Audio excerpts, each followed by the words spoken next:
ನಮಸ್ತೆ sir. Hi friends ಹಾಗೂ ಎಲ್ಲ ನನ್ನ ಕುಟುಂಬದವರೇ, ನಮಸ್ತೆ ಎಲ್ಲರಿಗೂ. ಹೇಗಿದ್ದೀರಾ ಎಲ್ಲರೂ? ನಾನಂತೂ ಸೂಪರ್ ಆಗಿದ್ದೀನಿ. ನಂತರ ನೀವು ಕೂಡ ಸೂಪರ್ ಆಗಿದ್ದೀರಿ, ಇರ್ತೀರಿ ಅನ್ನೋದೇ ನನ್ನ ಭಾವನೆ. ಏನು ಗೊತ್ತಾ, ದಿನಾ ಮನೆಯಲ್ಲಿ ನಾನು ಮಾಡೋ ಅಡುಗೆ ಅದು ಇದು ನೋಡ್ತಾ ಇರ್ತೀರಿ. ಇವತ್ತು ನೋಡಿ ನಾನು ಎಲ್ಲಿದ್ದೀನಿ? ನಮ್ಮಲ್ಲಿದ್ದೀನಾ? ಇಲ್ಲ, ನಾನು ನನ್ನ ಫ್ರೆಂಡ್ ರೇವತಿ ಅಂತ ಅವ್ರ ಮನೇಲಿದ್ದೀನಿ. ಯಾವಾಗಲೂ ನನ್ನ ಅಡುಗೆ ನೋಡ್ತೀನಿ. ಅವರು ಆಂಧ್ರ ಪ್ರದೇಶದ್ದು ಸ್ಪೆಷಲ್ ಒಂದು ಅಡುಗೆ ತೋರಿಸ್ತಾರೆ ಇವತ್ತು. ಅದಕ್ಕೆ ನಿಮಗೆಲ್ಲ ಅದನ್ನು ತೋರಿಸೋಣ. ಅವ್ರ ಮನೆಯಲ್ಲೇ ಅವ್ರು ಮಾಡಿ ತೋರಿಸ್ತಾರೆ. ಅದನ್ನು ನಿಮಗೆ ರೆಕಾರ್ಡ್ ಮಾಡಿ ತೋರಿಸ್ಬೇಕಂತಲೇ ನಾನು ನನ್ನ ಫ್ರೆಂಡ್ ಮನೆಗೆ ಬಂದಿದ್ದೀನಿ. ಬನ್ನಿ, ಯಾವ ಅಡುಗೆ ಮಾಡ್ತಾರೆ, ಏನು ಮಾಡ್ತಾರೆ ಎಲ್ಲ ತಿಳ್ಕೊಳ್ಳೋಣ. ನಮಸ್ತೆ ಫ್ರೆಂಡ್ಸ್, ನಾನು ಹೇಳಿದೆ ಅಲ್ವಾ ಆಂಧ್ರ ಸ್ಪೆಷಲ್ ಮಾಡ್ತಾರೆ ಅಂತ. ರೇವತಿ, ಏನು ಆಂಧ್ರ ಸ್ಪೆಷಲ್ ಮಾಡ್ತಾ ಇದ್ದೀರಿ? ಶುಂಠಿ ಚಟ್ನಿ. ಶುಂಠಿಯಿಂದ ಆಂಧ್ರ ಸ್ಪೆಷಲ್ ಚಟ್ನಿ ಮಾಡ್ತಾರೆ. ಇದು ನೀವು ಹೇಳಿದಾಗೆ ಸುಮಾರು ತಿಂಗಳು ಇಡ್ಬೋದಲ್ವಾ? ಸುಮಾರು ತಿಂಗಳು ಇಡ್ಬೋದು. ಅದೇ, ಹೊರಗಡೆನೆ ಇಟ್ಟರು ಇಡ್ಬೋದು. ಇಡ್ಬೋದು. ಫ್ರಿಜ್ಜಲ್ಲಿ ಇಟ್ರೆ ಎಷ್ಟು ತಿಂಗಳು? ಫ್ರಿಜ್ಜಲ್ಲಿ ಇಟ್ಟರೆ ವರ್ಷಗಟ್ಟಲೆ ಇಡ್ಬೋದು. ನೀವು ಹೊರಗಡೆನೆ ಇಟ್ಟರು 3-4 ತಿಂಗಳು ಇಡ್ಬೋದು. ನನ್ಗೆ ಅವರು ಮಾಡಿ ಕೊಟ್ಟಿದ್ರೆ ಆಯ್ತಾ, ನನಗೆ ತುಂಬಾ ಇಷ್ಟ ಆಯ್ತು ಟೇಸ್ಟು. ಹಾಗಾಗಿ ನಾನು ಅವ್ರಿಗೆ ಏನು ಹೇಳಿದೆ, ರೇವತಿ ಮಾಡಿ ತೋರಿಸಿ, ನಂದೆಲ್ಲ ಸಬ್ಸ್ಕ್ರೈಬರ್ಸು ನೋಡಿ ಕಲಿಬೋದಲ್ವಾ ಅಂತ ಹೇಳಿದ್ದೀನಿ. ಹಾಗಾಗಿ ನಿಮ್ಗೆ ಅವ್ರು ಇವತ್ತು ಶುಂಠಿ ಚಟ್ನಿ ಆಂಧ್ರ ಸ್ಟೈಲಲ್ಲಿ ಮಾಡಿ ತೋರಿಸ್ತಾರೆ. ಅದಕ್ಕೆ ಏನೇನು ಬೇಕು ಅನ್ನೋದನ್ನ ನಾನು ನಿಮಗೆ ತೋರಿಸ್ಕೊಡ್ತೀನಿ. ಶುಂಠಿ ತಗೊಂಡು ಸುಮಾರು ಸಲಿ 4-5 ಸಲಿಯನ್ನು ತೊಳಿಬೇಕು. ತೊಳೆದ ಮೇಲೆ ಈ ಥರ ನೀಟಾಗಿ ಒಟ್ಟೆಲ್ಲ ತೆಗಿಬೇಕು. ಒಟ್ಟು ಇದ್ರೆ ಅದರೊಳಗೆ ಏನೋ ಮಣ್ಣು ಕಲ್ಲು ಇದ್ರೆ ಬಾಯಿಗೆ ಬರುತ್ತೆ ಅಂತ ಅದಕ್ಕೋಸ್ಕರ ಕ್ಲೀನಾಗಿ ತೊಳ್ಕೊಂಡು ಒಂದ್ ದಿವಸ ಮುಂಚೆನೆ ತೊಳೆದಿಟ್ಕೊಳ್ಬೇಕಲ್ವಾ? ತೊಳೆದಿಟ್ಕೊಂಡು ನೀಟಾಗಿ ಸಿಪ್ಪೆ ಎಲ್ಲ ತೆಗೆದಿಟ್ಕೋಬೇಕು. ಆಮೇಲೆ ಒಣಸ್ಕೋಬೇಕು. ಒಣಸ್ಕೊಂಡ್ಮೇಲೆ ತಿರುಗಿ ಈ ತರ ಪೀಸ್ ಕಟ್ ಮಾಡಿ ಇಟ್ಕೊಳ್ಬೇಕು. ಈ ತರ ಮಾಡ್ಕೋಬೇಕು. ನೋಡಿ, ಈ ತರ ಪೀಸ್ ಮಾಡ್ಕೊಳ್ಬೇಕು. ಪೀಸ್ ಮಾಡ್ಕೋಬೇಕು. ಇದಕ್ಕೆ ಬೇಕಾಗಿರೋ ಸಾಮಾನುಗಳು: ಹುಣಸೆ ಹಣ್ಣಿನ ರಸ, ಪಲ್ಪ್. ಹಿಂಗೆ ಹಾಕಿದ್ರು ಪರವಾಗಿಲ್ಲ, ಏನಾಗಲ್ಲ. ಸ್ವಲ್ಪ ಬೆಲ್ಲ, ಖಾರಕ್ಕೆ ಬೇಕಾದಷ್ಟು ಖಾರ, ಸ್ವಲ್ಪ ಅರಿಶಿನ ಪುಡಿ, ಸಾಸಿವೆ ಪುಡಿ, ಮೆಣಸಿನ ಪುಡಿ, ಉಪ್ಪು. ಅಷ್ಟೇ ಐಟಮ್ಸ್ ಅಲ್ವಾ? ಎಣ್ಣೆ ಯಾವ ಎಣ್ಣೆ ಉಪಯೋಗಿಸ್ಬೋದು, ಅವ್ರವ್ರ ಇಷ್ಟ ಅಲ್ವಾ? ಅವರಿಗೆ ಯಾವ ಅಷ್ಟೇ. ಎಳ್ಳೆಣ್ಣೆ, ಸಾಸಿವೆ ಎಣ್ಣೆ. ನಾವು ಸೌತ್ ಕೆಲವರು ಕೊಬ್ಬರಿ ಎಣ್ಣೆ, ತೆಂಗಿನ ಎಣ್ಣೆ ಉಪಯೋಗಿಸ್ತೇವೆ. ಯಾವ ಎಣ್ಣೆ ಆದರೂ ಉಪಯೋಗಿಸ್ಬೋದು, ನಿಮ್ಮ ಇಷ್ಟ. ಆಯ್ತಾ? ಇದಿಷ್ಟು ಸಾಮಾನುಗಳು ಬೇಕು ಫ್ರೆಂಡ್ಸ್. ಈಗ ನಾವು ಮಾಡೋದು ಹೇಗೆ ಅನ್ನೋದನ್ನ ರೇವತಿ ತೋರಿಸ್ಕೊಡ್ತಾರೆ. ಈಗ ನೋಡಿ ಫ್ರೆಂಡ್ಸ್, ಶುಂಠಿನ ಈ ಥರ ಚಿಕ್ಕದಾಗಿ ಕಟ್ ಮಾಡಿ ಇಟ್ಕೊಳ್ಬೇಕು. ಅವ್ರು ನಿನ್ನೆನೇ ಎಲ್ಲ ತೊಳೆದು ಅದನ್ನು ರೆಡಿ ಮಾಡಿ ಇಟ್ಕೊಂಡಿದ್ದಾರೆ. ಇವತ್ತು ನಾನು ರೆಕಾರ್ಡ್ ಮಾಡ್ತೇನೆ ಅಂತ ನೋಡಿ, ಆ ಥರ ಚೆನ್ನಾಗಿ ತೊಳೆದು ಒಣಗಿಸಿ ಸಣ್ಣ ಹೆಚ್ಚಿ ಇಟ್ಕೊಳ್ಬೇಕು. ಇವಾಗ ಸ್ಟವ್ ಆನ್ ಮಾಡಿ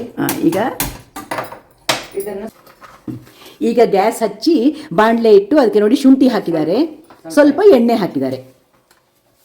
ಅದನ್ನು ಹುರಿಬೇಕಾ ರೇವತಿ? ಈಗ ಹುರ್ಕೊಳ್ಬೇಕಾ? ನಾವು ಸುಮಾರು ಒಂದು 100-200 ಗ್ರಾಮ್ ಶುಂಠಿ ತೊಗೊಂಡಿದ್ದೀವಿ ಅಲ್ವಾ? ಎಷ್ಟು ತೊಗೊಂಡಿದ್ದೀವಿ ರೇವತಿ? ಅಷ್ಟೇ ಅಲ್ವಾ? 200 ಗ್ರಾಮ್ ಅಷ್ಟು ಶುಂಠಿ ತೊಗೊಂಡಿದ್ದೇವೆ. ಅದನ್ನೀಗ ನೋಡಿ ಚಂದ ಮಾಡಿ ಫ್ರೈ ಮಾಡ್ತಾ ಇದ್ದಾರೆ ಅವರು. ಸ್ವಲ್ಪ ಎಣ್ಣೆ ಹಾಕ್ಕೊಂಡು ಫ್ರೈ ಮಾಡ್ತಾ ಇದ್ದಾರೆ. ನೀರಿನ ಅಂಶ ಇರುತ್ತೆ ಅದು.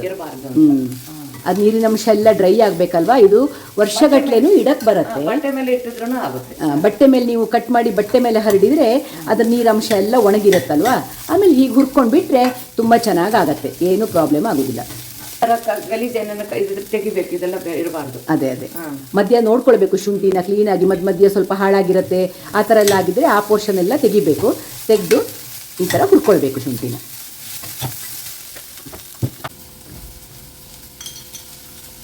ಎಣ್ಣೆನ ರೀತಿ ಸ್ವಲ್ಪ ಎಣ್ಣೆ,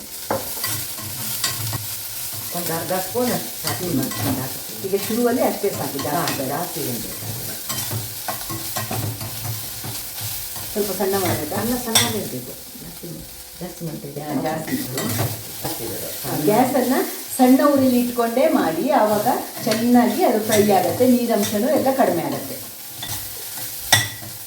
ಸಾಕು. ಇನ್ನು ಆಫ್ ಮಾಡೋದಾ? ಆಫ್ ಮಾಡಿ. ಇದು ಸ್ವಲ್ಪ ತಣ್ಣಗಾಗಬೇಕಾ? ಅದರ ಮೊದಲು ನಾವೇನಾದ್ರು ಪ್ರಿಪರೇಷನ್ ಮಾಡ್ಕೊಳಕ್ಕಿದೆಯಾ?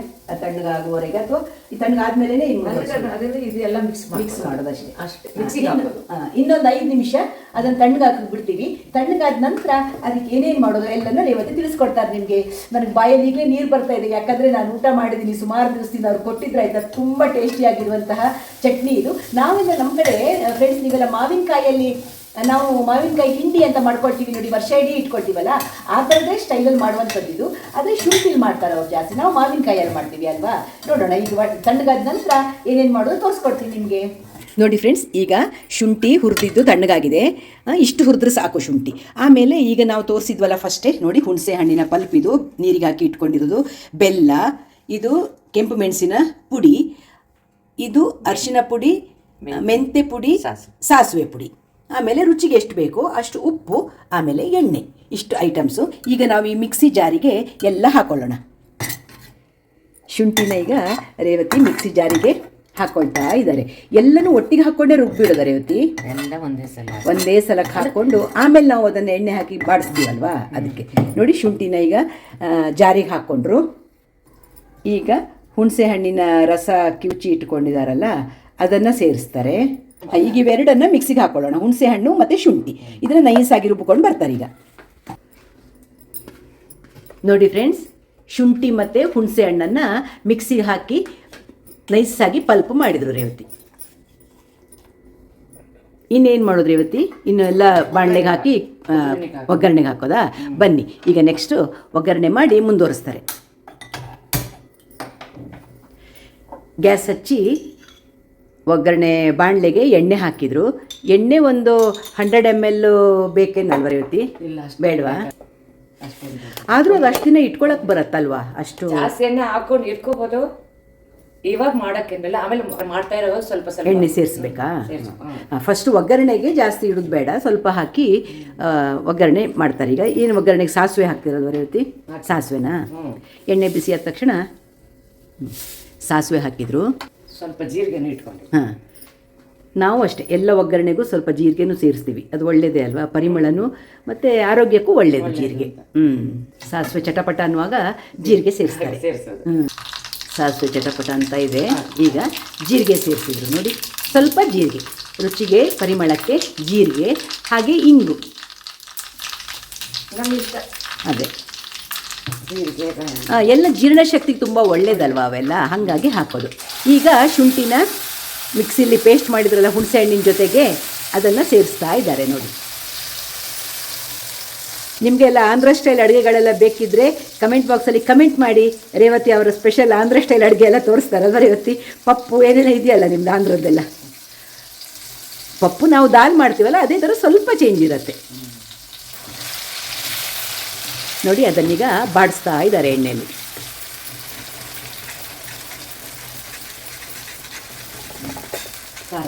ಹಾಂ, ಖಾರ ಮಿಕ್ಸ್ ಮಾಡ್ತಾ ಇದ್ದಾರೆ ರೇವತಿ. ಚಿಲ್ಲಿ ಪೌಡ್ರು ಎಷ್ಟು ರೇವತಿ? ಒಂದು ಚಮಚದಷ್ಟು ಹಾಕಿದ್ರೆ? ಒಂದೂವರೆ ಚಮಚ, 2 ಚಮಚನಾ? ಅದೇ ನಮ್ಗೆ ಎಷ್ಟು ಖಾರ ಬೇಕೋ ಆ ಥರ. ಸ್ವಲ್ಪ ಇನ್ನೂ ಖಾರ ಬೇಕಾದ್ರೆ ಹಾಕ್ಕೊಳ್ಬೋದು. ಇವಾಗ ಮೆಂತ್ಯ ಪುಡಿ, ಸಾಸಿವೆ ಪುಡಿ, ಅರಿಶಿನ ಅದಷ್ಟು ಸೇರಿಸಿದ್ರು. ಅದೆಲ್ಲ ಮೆಂತೆ ಮತ್ತು ಸಾಸಿವೆ ಎಲ್ಲ ಹಸಿ ಪೌಡ್ರ್ ಮಾಡಿ ಇಟ್ಕೊಂಡಿರೋದು ಅಥವಾ ಹುರಿದು ಮಾಡಿ ಸ್ವಲ್ಪ ಬೆಚ್ಚಗೆ ಮಾಡಿ ಪೌಡ್ರ್ ಮಾಡ್ಕೊಂಡಿದ್ದು? ಅದೇ ನಾವು ಹಾಕ್ತೀವಿ ಹಿಂಡಿಗಳಿಗೆಲ್ಲ ಅದೇ 2 ಸೇರಿಸೋದು. ಬೆಲ್ಲ, ಬೆಲ್ಲ ಸ್ವಲ್ಪ ಸಿಹಿ ಜಾಸ್ತಿ ಬೇಕಂತಾರೆ ಸ್ವಲ್ಪ ಜಾಸ್ತಿ ಬೆಲ್ಲನೂ ಹಾಕ್ಕೊಳ್ಬೋದು. ಬೆಲ್ಲ ಜಾಸ್ತಿ ಹಾಕಿದ್ರೆ ಇನ್ನೂ ರುಚಿ ಆಗುತ್ತೆ. ಹೌದೌದು. ಶುಗರ್ ಇದೆ, ಜಾಸ್ತಿ ಸಿಹಿ ಬೇಡ ಅಂತೆಲ್ಲ ಇದ್ರೆ ಸ್ವಲ್ಪನೇ ಹಾಕೊಳ್ಳಿ, ಕಮ್ಮಿ ಹಾಕೊಳ್ಳಿ. ಇಲ್ಲ ಅಂದರೆ ಅದೇ ಉಪ್ಪು ರುಚಿಗೆ ಎಷ್ಟು ಬೇಕೋ ಅಷ್ಟು ಉಪ್ಪು ಸೇರಿಸ್ಕೊಳ್ಳಿ. ಒಂದು ಅಡುಗೆ ಮಾಡ್ತಾ ಇರೋ ಹೆಂಗಸರು ಎಲ್ಲರಿಗೂ ಒಂದು ಕಣ್ಣಂದಾಜು ಇದ್ದೇ ಇರುತ್ತಲ್ವಾ, ಎಷ್ಟು ಉಪ್ಪು ಬೇಕೋ ಎಷ್ಟು ಹುಳಿ ಬೇಕೋ ಆ ಥರ ನಿಮ್ಮ ಕಣ್ಣಳತೆ ಮೇಲೆ ನೀವು ಹಾಕೊಳ್ತಾ ಹೋಗಿ. ನೀವು ಎಷ್ಟು ಕ್ವಾಂಟಿಟಿ ಶುಂಠಿ ತೊಗೊಂಡಿದ್ದೀರಿ ಅದ್ರ ಮೇಲೆ ಡಿಪೆಂಡ್ ಆಗಿರುತ್ತೆ. ಖಾರ, ಅದಕ್ಕೆ ಹಾಕುವಂತಹ ಬೆಲ್ಲ, ಮಸಾಲೆ ಎಲ್ಲವೂ ಆ ಥರ ರೆಡಿ ಆಗುತ್ತೆ.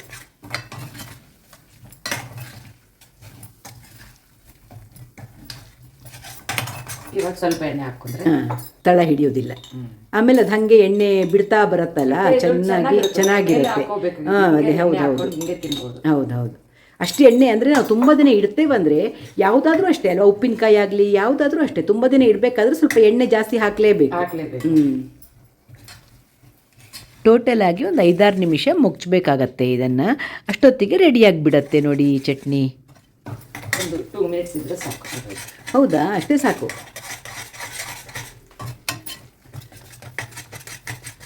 ನೋಡಿ ಫ್ರೆಂಡ್ಸ್, ಎಷ್ಟು ಬೇಗ ಎಷ್ಟು ಚೆನ್ನಾಗಿ ಬರ್ತಾ ಇದೆ ಅಂತ.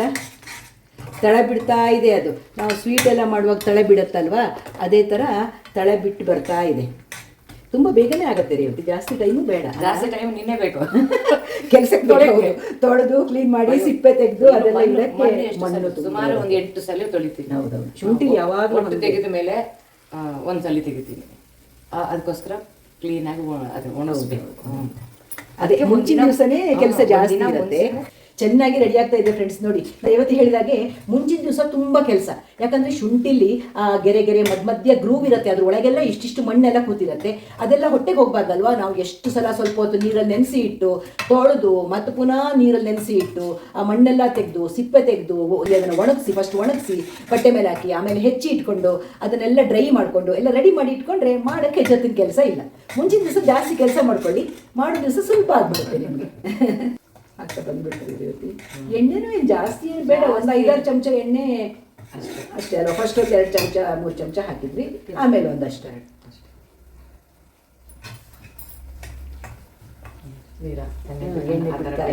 ಎಣ್ಣೆ ಬಿಡ್ತಾ ಇದೆ ಅಂದ್ರೆ ಆಯ್ತು ಅಂತ ಲೆಕ್ಕ. ಯಾವುದಾದ್ರೂ ಅಷ್ಟೇ.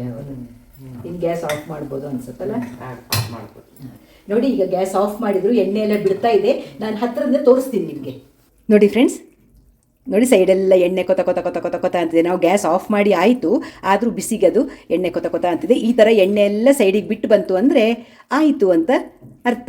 ರುಚಿ ರುಚಿಯಾದ ಶುಂಠಿ ಚಟ್ನಿ, ತುಂಬ ಟೇಸ್ಟಿಯಾಗಿ. ಇದು ನಾವು ದೋಸೆಗೆ ನಾನು ಕೊಟ್ಟಿದ್ರು ಅವರು. ದೋಸೆಗೂ ಚೆನ್ನಾಗಾಗತ್ತೆ, ಇಡ್ಲಿ ಚೆನ್ನಾಗಾಗತ್ತೆ, ಅನ್ನಕ್ಕೆ ಚೆನ್ನಾಗಾಗತ್ತೆ, ಎಲ್ಲದಕ್ಕೂ ಚೆನ್ನಾಗಾಗತ್ತೆ. ನೀವು ಮಾಡಿ ಇಟ್ಕೊಂಡು ಬಿಡ್ಬೋದು. ಅರ್ಜೆಂಟಾಗಿ ಚಟ್ನಿ ಮಾಡೋಕ್ಕಾಗಲಿಲ್ಲ ಅಂದ ದಿವಸ ಇದನ್ನೇ ಉಪಯೋಗಿಸ್ಕೊಳ್ಬೋದು. ನೋಡಿ ಫ್ರೆಂಡ್ಸ್, ರೇವತಿ ಚಟ್ನಿ ನೋಡಿ, ಒಂದು 100-200 ಗ್ರಾಮ್ ಒಳಗಡೆ ಶುಂಠಿಲಿ ಇಷ್ಟೊಂದು ಚಟ್ನಿ ರೆಡಿ ಆಯಿತು. ನೋಡಿ, ಸುಮಾರು ದಿನ ಬರುತ್ತೆ ಇದು ಮಾಡಿ ಇಟ್ಕೊಂಡ್ರೆ. ನೋಡಿ ಹೇಗೆ ಅನ್ನಿಸ್ತು ನಿಮಗೆ? ಚೆನ್ನಾಗಿದೆ ಅಲ್ಲ? ನೋಡಿ ಫ್ರೆಂಡ್ಸ್, ಶುಂಠಿಯ ಚಟ್ನಿ ಆಂಧ್ರ ಸ್ಟೈಲ್. ನಮ್ಮ ಅಡುಗೆಗಳು ನಾವು ಯಾವಾಗಲೂ ಮಾಡ್ತಾನೆ ಇರ್ತೀವಲ್ವಾ, ಅದಕ್ಕೆ ರೇವತಿ ಹೇಳಿದರು ನಾನು ಆಂಧ್ರ ಸ್ಟೈಲ್ ರುಚಿಯಾಗಿರುವಂತಹ ನಮ್ಮ ಕಡೆಯ ಒಂದು ಚಟ್ನಿ ತೋರಿಸ್ತೇನೆ ಅಂತ. ಹಾಗಾಗಿ ನಾನು ರೇವತಿ ಹತ್ರ ಇವತ್ತು ಚಟ್ನಿ ಮಾಡಿಸಿದೆ. ಖುಷಿ ಆಯಿತು ರೇವತಿ ನನಗೆ ನಿಮ್ಮ ಚಟ್ನಿ ನೋಡಿ. ತಿಂದು ಬಾಯಲ್ಲಿ ನೀರು ಬರ್ತಾ ಇತ್ತು. ಈಗ ನೀವು ಹೇಗೆ ಮಾಡೋದು ಅಂತ ತೋರಿಸ್ಕೊಟ್ರಲ್ಲ, ನನ್ನೊಟ್ಟಿಗೆ ಜನರು ತಿಳ್ಕೊಂಡಂಗಾಯಿತು. ಹಾಗಾಗಿ ನಾನು ಇವತ್ತು ರೇವತಿ ಮನೆಗೆ ಬಂದು ನಿಮಗೆ ಚಟ್ನಿನ ತೋರಿಸಿದೆ. ಹೇಗೆ ಅನ್ನಿಸ್ತು? ಇಷ್ಟ ಆಯಿತಾ ನಿಮ್ಗೆ? ಖುಷಿ ಆಯಿತು ರೇವತಿ? ರೇವತಿನೂ ಖುಷಿ ಪಟ್ಟರು, ನನಗೂ ಖುಷಿ ಆಯಿತು. ಚಟ್ನಿ ನೀವು ಮಾಡ್ಕೊಂಡು ತಿನ್ನಿ, ಏನೇನು ಬೇಕು ಎಲ್ಲ ಹೇಳಿದೀವಲ್ವಾ. ತುಂಬ ಸಿಂಪಲ್ ಆಗಿ ಆಗಿಬಿಡತ್ತೆ. ಒಂದು ದಿವಸ ಮುಂಚೆ ಕ್ಲೀನ್ ಮಾಡಿಕೊಂಡು ರೆಡಿ ಮಾಡಿ ಇಟ್ಕೊಳ್ಳಿ ಅಷ್ಟೇ. ಶುಂಠಿನ ಕ್ಲೀನ್ ಮಾಡೋದು ಒಂದೇ ಸ್ವಲ್ಪ ಉದ್ದದ ಕೆಲಸ, ಬಿಟ್ಟರೆ ಇನ್ನೆಲ್ಲ ಸುಲಭ ಅಲ್ಲ. ಮಾಡೋಕ್ಕೆ ಎಷ್ಟೊತ್ತಿನ ಕೆಲಸನೂ ಇಲ್ಲ, ತಿನ್ನಕ್ಕಂತೂ ಇನ್ನೂ ಸುಲಭ. ಬಾಯಿಗೂ ನೀವು ದೋಸೆ ಇಡ್ಲಿ ಯಾವುದಕ್ಕೂ ಚಟ್ನಿ ಮಾಡೋದು ಬೇಡ, ಇದನ್ನೇ ತಾಗಿಸ್ಕೊಂಡು ತಿನ್ಬೋದು. ತುಂಬ ಚೆನ್ನಾಗಾಗತ್ತೆ. ಅನ್ನ ಜೊತೆ ಕಲ್ಸ್ಕೊಂಡು ಊಟ ಮಾಡೋಕ್ಕೂ ತುಂಬ ಚೆನ್ನಾಗಾಗುತ್ತೆ. ತುಪ್ಪ ಹಾಕೊಂಡು ಸೂಪರ್ ಆಗಿರುತ್ತೆ. ಬೆಳ್ಳುಳ್ಳಿ ತಿನ್ನೋರು ಬೆಳ್ಳುಳ್ಳಿನ ಉಗ್ರಣಿಗೆ ಹಾಕೊಂಡು ಬೆಳ್ಳುಳ್ಳಿ ಇಷ್ಟಪಡುವವರು ನಾವು ಹಿಂಗೆ ಹಾಕಿದೀವಿ. ಬೇಡ ಅಂದ್ರೆ ಬೆಳ್ಳುಳ್ಳಿ ಇಷ್ಟಪಡೋರು ಬೆಳ್ಳುಳ್ಳಿ ಹಾಕೊಳ್ಬೋದು, ಅದು ಚೆನ್ನಾಗಾಗತ್ತೆ ಮಿಕ್ಸ್ ಮಾಡ್ಕೊಂಡು. ನಾನು ಒಂದ್ಸಲ ಬೆಳ್ಳುಳ್ಳಿ ಹಾಕಿ ಮಾಡಿ ನೋಡ್ತೀನಿ, ಒಂದ್ಸಲ ಬೆಳ್ಳುಳ್ಳಿ ಹಾಕದೆ ಮಾಡ್ತೀನಿ, ಹಿಂಗೆ ಮಾಡ್ಕೊಳ್ತೀನಿ. ನೆಕ್ಸ್ಟ್ ನಮ್ಮ ಯಜಮಾನ್ರು ಬೆಳ್ಳುಳ್ಳಿ ಇಷ್ಟಪಡಲ್ಲ ಈಗ ಜಾಸ್ತಿ, ಅದಕ್ಕೋಸ್ಕರ ಬೆಳ್ಳುಳ್ಳಿ ಹಾಕಿಲ್ಲ. ನಾನೀಗ ಇದನ್ನ ನೋಡಿದ್ಮೇಲೆ ನಾನಿನ್ನು ಮುಗಿಯೋದೊಳಗೆ ಪುನಃ ಪುನಃ ಮಾಡಿ ಇಟ್ಕೊಂಡು ಬಿಡಬೇಕು. ಯಾಕಂದ್ರೆ ನನಗೆ ದೋಸೆ ಇಡ್ಲಿಗೆಲ್ಲ ಚಟ್ನಿ ಮಾಡೋ ಕೆಲಸ ಕಡಿಮೆ ಆಗಿಬಿಡುತ್ತಲ್ಲ. ಅದು ನೀರು ದೋಸೆಗಂತೂ ತುಂಬ ಚೆನ್ನಾಗಾಗತ್ತೆ. ಇದು ನಾವು ನೀರು ದೋಸೆ ಜಾಸ್ತಿ ಮಾಡ್ತೀವಲ್ಲ, ನೀರು ದೋಸೆ ಜೊತೆಗಂತೂ ಸೂಪರ್ ಕಾಂಬಿನೇಷನ್, ಸಖತ್ತು ಟೇಸ್ಟ್ ಕೊಡುತ್ತೆ. ಹಾಗಾಗಿ ನಿಮಗೂ ತೋರಿಸೋಣ ಶುಂಠಿ ಚಟ್ನಿ ಅಂತ ತೋರಿಸ್ದೆ. ಖಂಡಿತ ಎಲ್ಲರೂ ನೋಡಿ ಮನೇಲಿ ಮಾಡ್ಕೊಳ್ಳಿ. ಹಾಗೆ ಶ್ಯಾಮಲಾ ವ್ಲಾಗ್ಸ್ ಇಷ್ಟ ಆಯಿತು ಅಂದರೆ ಏನು ಮಾಡಬೇಕು? ಒಂದು ಲೈಕ್ ಮಾಡಿ, ಶೇರ್ ಮಾಡಿ, ಸಬ್ಸ್ಕ್ರೈಬ್ ಮಾಡಿ. ಸಿಗ್ತಾ ಇರೋಣ ಒಳ್ಳೊಳ್ಳೆ ವಿಡಿಯೋಗಳ ಜೊತೆ. ರೇವತಿಗೂ ನಿಮ್ಮೆಲ್ಲರ ಪರವಾಗಿ ನಾನು ಥ್ಯಾಂಕ್ಸ್ ಹೇಳ್ತೀನಿ. ಯಾಕಂದರೆ ನಮಗೆಲ್ಲರೂ ರುಚಿಯಾದ ಆಂಧ್ರ ಸ್ಟೈಲ್ ಚಟ್ನಿ ಹೇಳ್ಕೊಟ್ರಲ್ವ ಅವರು, ಅದಕ್ಕೆ ನಿಮಗೂ ಥ್ಯಾಂಕ್ಸ್ ರೇವತಿ. ಸಿಗೋಣ ಮುಂದಿನ ವಿಡಿಯೋದಲ್ಲಿ. ಬಾಯ್ ಎಲ್ಲರಿಗೂ. ನಮಸ್ತೆ.